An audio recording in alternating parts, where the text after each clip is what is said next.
முன்னாடிலாம் தமிழ் சினிமால பெரிய படங்களுடன் சின்ன படங்கள் ரிலீஸ் ஆச்சு அப்படின்னா சின்ன படங்கள் தோத்து போயிடும், பெரிய படங்கள் வந்து நிறைய வசூல கொடுக்கும் அப்படின்னு சொல்லுவாங்க. பட் இப்போ ரீசெண்டா வந்துட்டு தமிழ் சினிமால இருக்க ஆடியன்ஸ் வந்துட்டு கதைகளுக்கு முக்கியத்துவம் கொடுக்கறதுனால பெரிய படங்கள் கூட சின்ன படங்கள் ரிலீஸ் ஆகும்போது சின்ன படங்கள் தான் வெற்றி அடையுது, பெரிய படங்கள் தோல்வி அடையுதே சொல்லலாம். இப்போ ரீசெண்டா ரிலீஸ் ஆன ரெட்ரோ அண்ட் டூரிஸ்ட் ஃபேமிலி அதுக்கு ஒரு எக்ஸாம்பிள். ஸோ டூரிஸ்ட் ஃபேமிலி நல்ல ஒரு ஃபேமிலி ஆடியன்ஸ் எல்லாருமே ரொம்பவே நல்லா பிடிச்சிருந்துச்சு. பட் ரெட்ரோ வந்து பாத்தீங்கன்னா பெரிய அளவில் ஓடலன்னு சொல்லப்படுறாங்க. பட் இப்போ நியூஸ் என்ன அப்படின்னு கேட்டீங்கன்னா, ரெட்ரோ படத்துக்கு சக்சஸ் மீட்டிங் வந்து, அதாவது சக்சஸ் பார்ட்டி வந்து பண்ணியிருக்காங்க. ஸோ அதுக்கான கேக் எல்லாம் வெட்டி பயங்கரமா செலிப்ரேட் பண்ணியிருக்காங்க. ஏன்னு கேட்டீங்கன்னா, இப்போ ரீசெண்டா வந்த படங்கள்ல இந்த ரெட்ரோ படமும் வந்துட்டு நல்ல வசூலை கொடுத்துருச்சு அப்படின்னு அந்த தயாரிப்பாளர்களும் அந்த விநியோகஸ்தர் இவங்க எல்லாருமே வந்துட்டு அதை செலிப்ரேட் பண்ணியிருக்காங்க. ஸோ இதுல என்ன ஒரு விஷயம்னா, விநியோகஸ்தர் என்ன பண்ணியிருக்காருன்னா, எல்லாருக்கும் வந்துட்டு, அதாவது இசையமைப்பாளர், ஒளிப்பதிவாளர்னு சொல்லிட்டு அந்த படத்துல யாரெல்லாம் ஒர்க் பண்ணாங்களோ அவங்க எல்லாருக்குமே வந்துட்டு வைர மோதிரம் அவர் வந்து போட்டு கொடுத்துருக்காரு. சோ அப்போ வந்துட்டு சூர்யா அவங்களுக்கு வைர மோதிரம் போடும்போது சூர்யா என்ன பண்ணிட்டாரா, இல்ல அதை நீங்க வச்சுக்கோங்க சொல்லிட்டு அந்த மோதிரத்தை எடுத்து அவங்களுக்கே வந்து போட்டு கொடுத்துட்டாங்களாம்.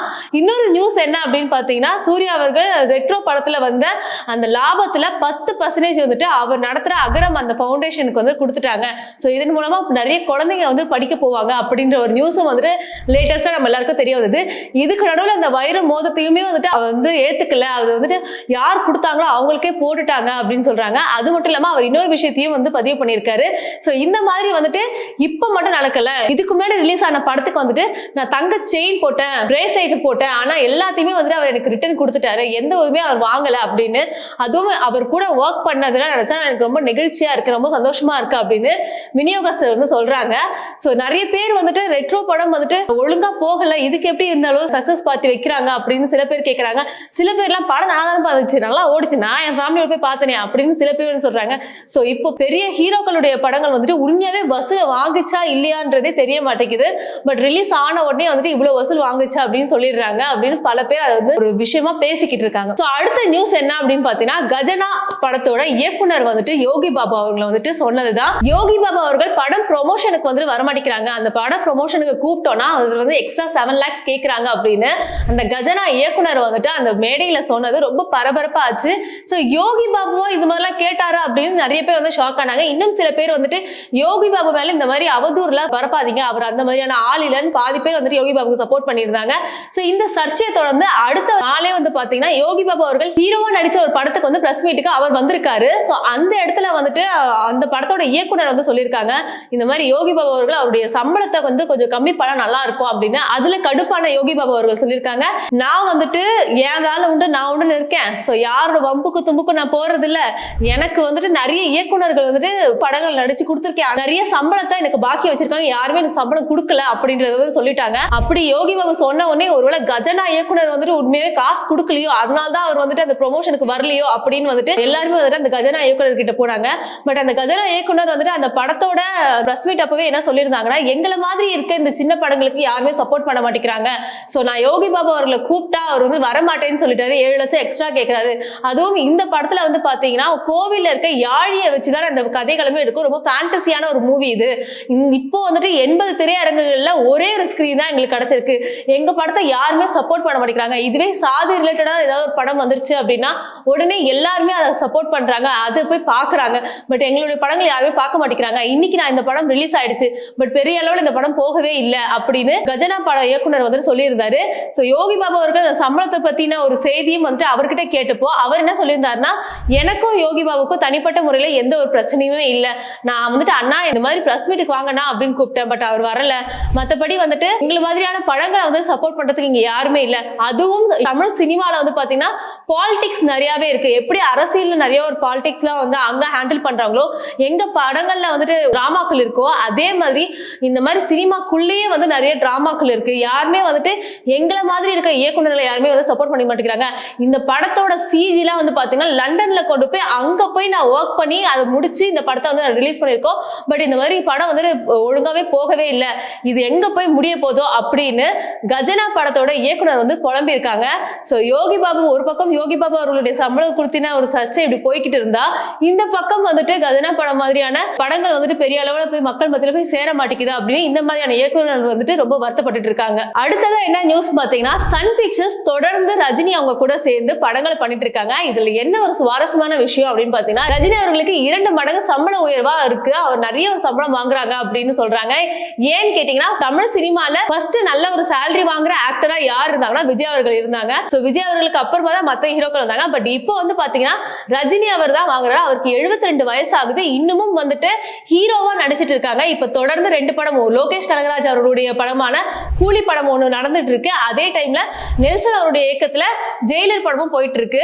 லோகேஷ் கனகராஜ் அவருடைய இயக்கத்துல வர இந்த கூலி படத்துக்கு பாத்தீங்கன்னா அனிருத் அவர்கள் மியூசிக் பண்றாங்க. சோ இந்த படத்தோட படப்பிடிப்புகள் வந்து போயிட்டு இருக்கு. இந்த படமும் வந்து பாத்தீங்கன்னா சன் பிக்சர்ஸ் அவங்க தான் வந்துட்டு இயக்குறாங்க. சோ இந்த படத்தோட சம்பளம் அவருது எவ்வளவுன்னு கேட்டீங்கன்னா 230 கோடி அப்படின்னு சொல்றாங்க. கூலி படத்துக்கு மட்டும் இல்லாம நெல்சன் அவருடைய இயக்கத்துல வர ஜெயிலர் 2 இந்த படம் பாத்தீங்கன்னா ஜெயிலர் 1 வந்துட்டு சன் பிக்சர்ஸ் தான் வந்துட்டு ப்ரொடியூஸ் பண்ணியிருந்தாங்க.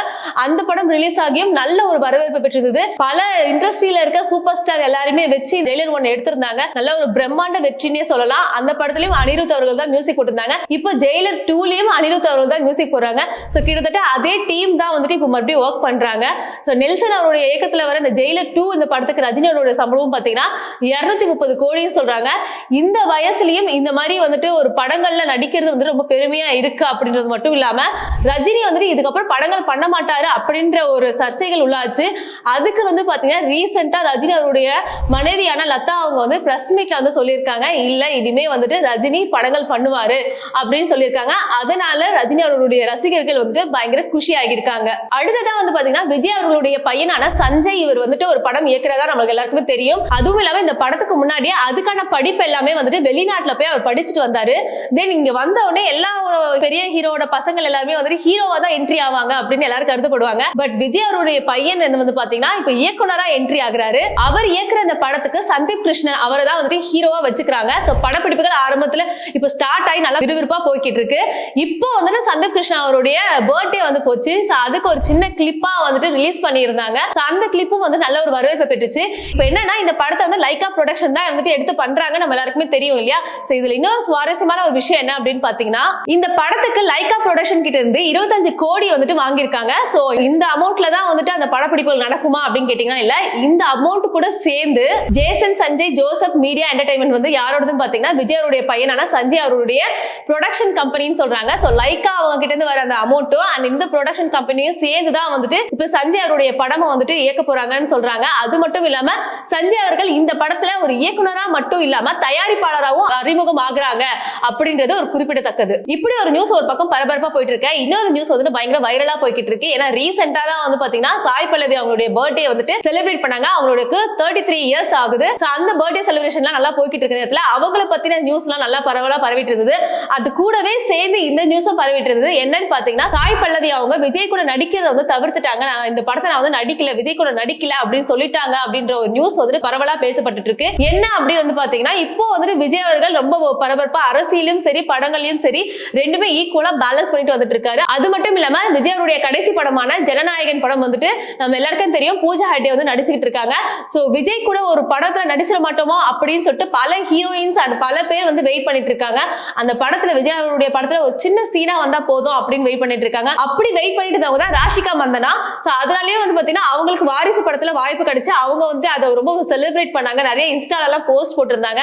சோ அதுக்கப்புறம் பாத்தீங்கன்னா லியோ படம் வந்துச்சு. சோ லியோ படத்துல ஃபர்ஸ்ட் கமிட்டா யாரை வச்சிருந்தாங்க அப்படின்னு பாத்தீங்கன்னா சாய் பல்லவி அவங்கள தான் வச்சிருந்தாங்களாம். சோ சாய் பல்லவி அவங்க கிட்ட போய் ஸ்டோரி சொல்லும் போது அவங்களுக்கு அந்த கதையில பெருசா வந்துட்டு ஒரு இம்பார்ட்டன்ஸ் கொடுக்குற மாதிரியோ அந்த ரோல் வந்து அவங்களுக்கு பிடிக்கல, அதனால நான் வந்து நடிக்க மாட்டேன் அப்படின்னு அவங்க வந்து சொல்லிட்டாங்க அப்படின்னு சொல்றாங்க. அதுக்கப்புறமா தான் அந்த ரோலை கொண்டு போய் தயாரிப்பாளர்கள் த்ரிஷா அவங்க கிட்ட சொன்னாங்க. தென் அதுக்கப்புறம் த்ரிஷா விஜய் அவங்களுடைய 2 பேரோட நடிப்புல வந்து லியோ படம் வந்து ரிலீஸ் ஆச்சு. மத்தபடி வந்துட்டு சாய் பல்லவி அவங்க வந்துட்டு நல்ல ஒரு கதைகளை எடுத்து பண்ணிக்கிட்டு இருக்காங்க. அப்படிதான் வந்து பாத்தீங்கன்னா லாஸ்டா அவங்களுக்கு வெற்றியான அமரன் படம் வந்து வெற்றி ஆயிட்டு இருக்கு. இப்போ வேற ராமாயணா அப்படின்னு சொல்ற ஒரு படத்தை வேற பண்ணிட்டு இருக்காங்க. சோ எப்பவுமே வந்து சாய் பல்லவி நல்ல கதைகளை வந்து சூஸ் பண்ணுவாங்க அப்படின்னு ஒரு பக்கம் 2 விதமா பேசிட்டு இருக்காங்க. ஒரு பக்கம் ரிஜெக்ட் பண்ணதையும் பேசிட்டு இருக்காங்க, ஒரு பக்கம் சாய் பல்லவி நல்ல கதைகளை சூஸ் பண்ணுவாங்கன்னு பேசிட்டு இருக்காங்க. சோ நான் சொன்ன லிஸ்ட்லயே வந்துட்டு உங்களுக்கு எந்த நியூஸ் ரொம்ப சுவாரஸ்யமா இருந்துச்சு, எந்த படத்துக்காக நீங்க ரொம்ப வெயிட் பண்ணிட்டு இருக்கீங்கன்றத கீழே கமெண்ட் செக்ஷன்ல சொல்லுங்க. இதே மாதிரியான சுவாரஸ்யமான அடுத்த தகவல்ல உங்களை சந்திக்கிறேன். Tata bye bye, see you.